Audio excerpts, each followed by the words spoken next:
I'm a public school teacher, and I read a lot about how you want to invest in teachers. You want to fix No Child Left Behind. Can you just tell me a few more details about how you want to do that? Of course, sure. I'm not a teacher, but my children are in public school, and Emma Claire, my 9-year-old, just finished 3rd grade, where they spent a huge part of the year preparing for the end-of-grade test. And I saw how intrusive it was in the learning process. And she had a good teacher. This is the way I think about it. If this is the line that you have to meet for No Child Left Behind, and you've got this school, a school that comes in with the students way up here, and not only do they not make progress, they actually go down during the year, but they still end up above the line, then they're doing well.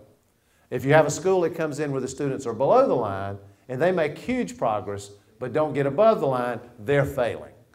This is crazy.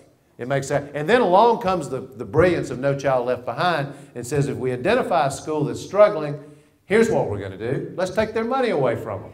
That'll improve things. That's for the good of the kids.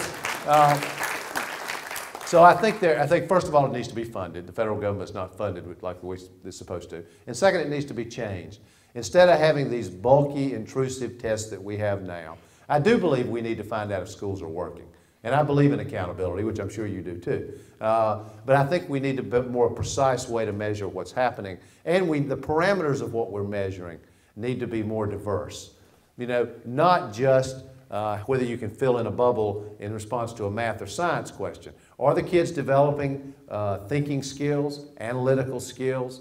Are they progressing in other areas that don't show up on a standardized test?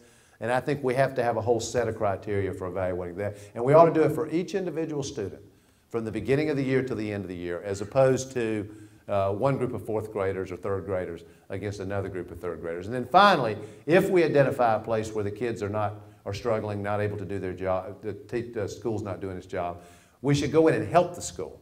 We should go in and make sure they have the expertise and the resources to turn the school around. I know that works because we've done it in North Carolina.